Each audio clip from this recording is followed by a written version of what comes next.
Bonjour tout le monde, bienvenue à une nouvelle vidéo et c'est un remake d'une vidéo que j'ai faite hier. J'étais juste pas fier et pour 2019 je vais mettre un petit peu plus d'effort, un petit peu plus de scénarisation, vraiment beaucoup plus pousser la qualité de production de mes vidéos. Pas mes unboxings puis mes DVD Blu-ray update parce que c'est tout improvisé ça. Aujourd'hui, je voulais parler de mes films favoris que j'ai vus en 2018. Je parle pas des films qui sont sortis en 2018 parce que je suis pas quelqu'un qui regarde vraiment des films de l'année tant que ça. J'ai peut-être vu 7-8 films, donc je peux pas faire un top 10. Je peux vous dire mes favoris que j'ai vus. J'ai vu American Animals que j'ai adoré. Niveau cinéma, c'est probablement le mieux fait, le mieux réalisé, le mieux scénarisé. Vraiment, c'est le meilleur film. Pour juste des films fun, probablement Overlord et Upgrade sont deux excellents films. J'ai pas vu les Suspiria, j'ai pas vu Halloween. Je vais probablement pas regarder Suspiria avant un bout parce que j'étais encore têtu et je veux pas voir le remake d'un de mes films d'horreur favoris. Et là-dessus, vraiment, c'est pas des films non plus qui sont sortis, c'est pas des Blu-ray et des DVD qui sont sortis en 2018, c'est vraiment juste des films que j'ai découverts cette année qui m'ont vraiment marqué et qui sont devenus certains de mes films favoris. Donc, sans plus tarder, on va commencer avec celui qui a changé ma vie, Alejandro Jodorowsky's Holy Mountain. Cette année, c'était l'année du Alejandro Jodorowsky. Je savais c'était qui avant, j'avais vu un documentaire sur les Midnight Movies où il parlait de El Topo. Et j'ai aussi vu le documentaire Jodorowsky's Dune, qui est un excellent documentaire que je recommande à tout le monde. C'est un des meilleurs documentaires sur le sujet d'un film qui aurait pu être. Mais The Holy Mountain, c'est merveilleux. C'est vraiment, honnêtement, je suis pas quelqu'un qui regarde un film et qui est comme « Oh, qu'est-ce que le symbolisme veut dire? Qu'est-ce que l'auteur voulait symboliser? Qu'est-ce qu'il voulait dire avec ça? » Moi, je m'assis, je regarde le film, puis je l'aime ou je l'aime pas. Et Alejandro Jodorowsky est vraiment... Comme j'ai regardé ce film-là, je me suis dit...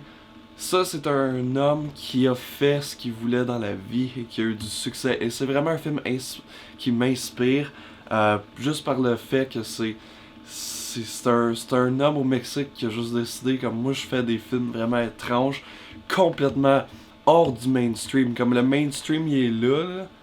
Comme le mainstream, il est là, puis Jodorowsky est là. Comme complètement en dehors du mainstream. Je vais juste remplir mes films de symbolisme religieux, de choses qui ont aucun sens et je vais faire une carrière avec ça. Et j'adore. Tout sur ce film-là est excellent. La cinématographie, la réalisation,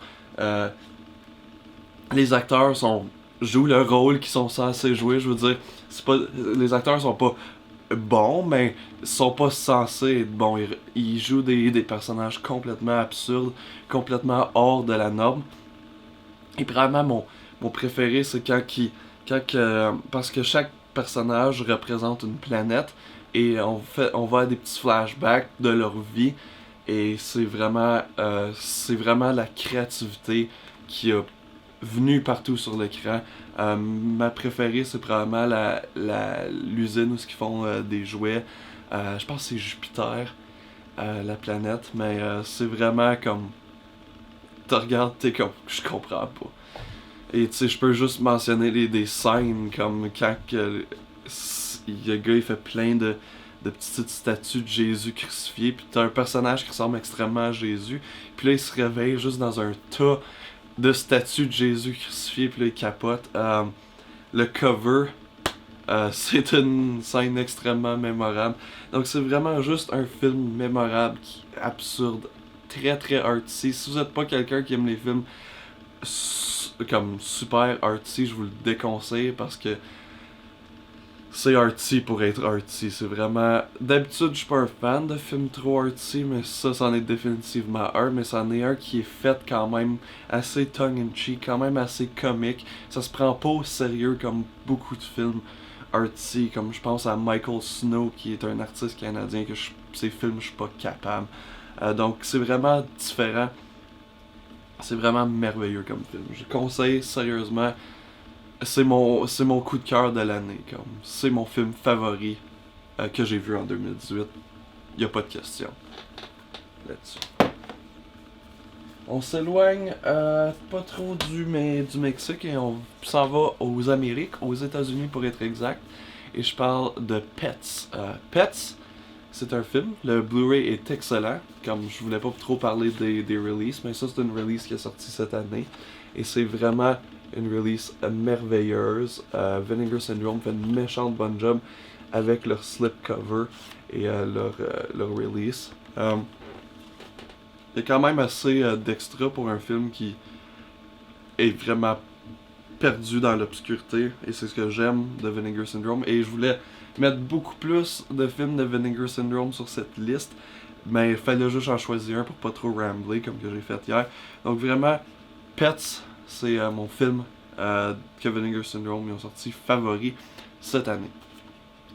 Parce que c'est un film qui pourrait juste pas être fait aujourd'hui. C'est un film sur un homme maniaque qui capture des animaux et tous des animaux femelles. Il est un petit peu misogyne. Et là, il finit par trouver une vraie femme, une femme humaine, qui peut racheter à sa collection. Mais ça, là, comme c'est ça sur le cover, c'est ça vraiment le point vendeur du film. Mais c'est vraiment pas à propos de ça le film. C'est une toute petite partie.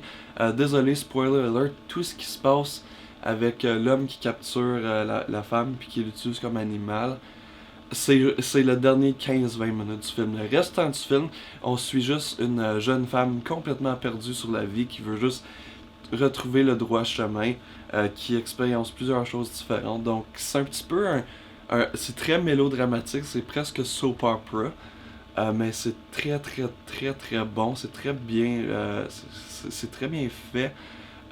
C'est comme on s'entend que les actrices sont pas les meilleures, les acteurs sont pas les meilleurs, mais ils veulent et il y a beaucoup de voulu et comme ils mettent beaucoup de travail dans leur performance, ils essayent le mieux possible. C'est juste que le scénario des fois il est un petit peu effi. L'actrice est merveilleuse, c'est une beauté fatale. Son nom, merde. Je sais pas. Ah, Candice Ryson. Je sais pas à quoi d'autre qu'elle a joué, mais je veux voir tous les films qu'elle a joué dedans. C'est juste, elle est superbe et un très bon eye candy. Mais sérieusement, Pets, c'est un film qui pourrait jamais être fait. Et c'est un thème vraiment que j'ai été pour, que j'ai toujours été pour. C'est des films qui sont de leur temps. Ça, c'est un film des années 70. Ça pourrait plus jamais être fait avec le mouvement Social Justice Warrior qui est aujourd'hui. Comme un film de même sortirait aujourd'hui, il y aurait il y aurait des gens qui protesteraient, il y aurait des...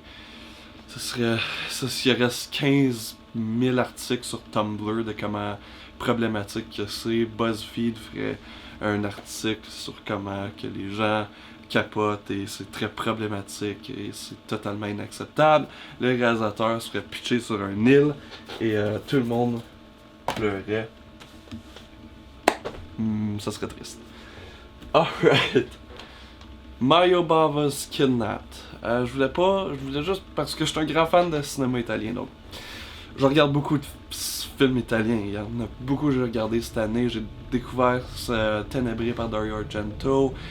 J'ai découvert plusieurs petits giallo obscurs, des nouveaux films cheesy comme Cut and Run. Donc j'ai vu beaucoup de films italiens, des spaghetti western. Donc j'aime vraiment le cinéma italien. Je voulais juste en choisir un. Et c'est probablement pas celui que vous auriez pensé. Comme je suis un très grand fan de Giallo, donc je suis un très grand fan de Mario Bava. Donc ça fait du sens que c'est un film de Mario Bava, mais c'est pas le film typique de Mario Bava. Donc pour les gens qui connaissent pas trop Mario Bava, c'est un réalisateur italien qui a pas mal créé le cinéma d'horreur en Italie au début des années 60. Il a créé le Giallo, ça c'est prouvé 100% sûr, avec The Girl Who Knew Too Much. Et avant les Giallo, mais même après certains Giallo, durant les années 60, il faisait beaucoup de films d'horreur plus gothiques. Donc il était connu pour ses films d'horreur gothiques, ses films Giallo, et avant ça, ses films de science-fiction comme Eric the Conqueror, quelque chose comme ça. Et puis là, dans les années 70, c'était les années du grindhouse, les années de l'exploitation, comme que j'ai parlé avant. Et puis là, Lui, il a continué à faire des Giallo, oui, des excellents Giallo. Mais il y a aussi... il est comme assez marketable, les films d'exploitation. Tu sais, on a eu Last House on the Left, on a eu The Night Train Murders, on a eu beaucoup de films beaucoup plus sleazy. Et là, Mario Bava il a décidé, je vais mettre mon chapeau dans le ring des films vraiment sleazy. Et c'est exactement ça que c'est. Kidnapped, a.k.a. Rabid Dog, c'est un film d'exploitation pure. Donc c'est pas Blood and Black Lake, c'est vraiment... C'est un film d'exploitation. C'est un vol de banque qui va vraiment mal. Ils prennent des otages, ils se font poursuivre par la police, ils essayent de se sauver. Et c'est vraiment... c'est un road movie, un petit peu. Et non, c'est vraiment différent pour Mario Bava. Et c'est vraiment un film d'exploitation pure. Il y a deux versions du film. C'est une édition vraiment cool d'Arrow Video. Ils ont sorti ça fait une couple d'années, je pense. T'as un livret avec trois disques. T'as le cut Rabbit Dogs et le cut Kidnap dans le DVD. Et t'as les deux ensemble en Blu-ray. Quand même assez d'extras. D'habitude, les films de Mario Bava, t'as pas tant d'extras que ça juste parce que Mario Bava est décédé. Mais t'as encore son fils Lamberto qui était aussi le co-réalisateur dans ce film-là. Donc, ou l'assistant réalisateur, le vrai terme. Et film excellent, je le recommande à tout le monde qui aime leur exploitation down and dirty. Ça, c'est un excellent choix. Et finalement, Female Prisoner Scorpion. C'est une série que j'ai découvert en 2018. J'ai acheté le box set à Horrorama en 2017. À Noël, j'ai eu le livre de Meiko Kaji et je l'ai lu et je me suis dit, waouh, c'est vraiment une série que je dois découvrir. Parce qu'avant ça, de Meiko Kaji, j'avais juste vu Lady Snowblood et Stray Cat Rock 1 et 2. Et Female Prisoner Scorpion, c'est quelque chose de complètement différent. C'est encore un film qui est un produit de son temps. Et c'est pas comme un film moderne japonais où c'est juste du shit weird. Juste du shit weird. Que j'ai rien contre ça parce que j'adore les films d'horreur, des films japonais modernes. Mais ça, c'est plus relax, c'est plus réaliste. Le personnage de Meiko Kaji, qui Scorpion, son nom, est très calme, presque muette. En fait, dans le dernier, je pense, Be Stable, je pense qu'elle a peut-être une ligne de dialogue. Donc, elle est presque muette. Et elle est en prison pour... C'est un setup, pourquoi elle est en prison par son chum. Donc, c'est une histoire de trahison, presque shakespearien. Et parlant de Shakespeare, les films sont réalisés de façon très théâtrale. Le premier et le troisième sont réalisés par le même homme, si je ne me trompe. Je crois que oui. Donc, ils sont réalisés par le même et c'est des films très théâtrales. Ils sont réalisés un petit peu comme une pièce de théâtre. Donc, il y a rarement, sauf dans les wide shots en prison, ce qui font leur activité, il y a rarement beaucoup de personnages dans la scène. La plupart du temps, ça se passe à l'intérieur, sauf pour à la fin, quand elle se sauve, parce qu'elle se sauve à la fin. C'est un film de femme en prison, quand même. Et c'est vraiment théâtral, c'est vraiment bien fait. L'éclairage est merveilleux, les actrices sont superbes. Et c'est pas sleazy au point d'être un film de femme en prison italien. Et c'est pas comique non plus comme un film de femme en prison de Jack Hill. Donc c'est un juste milieu vraiment excellent. L'édition par Arrow Video, je sais que c'est pas sorti en 2018, mais c'est juste superbe. Chaque film a son propre case, son propre Blu-ray. Ça vient avec un poster, ça vient avec un petit livre qui est honnêtement, c'est un... comme j'adore Arrow. Comme j'ai le livre de Meiko Kaji, c'est un soft cover très épais.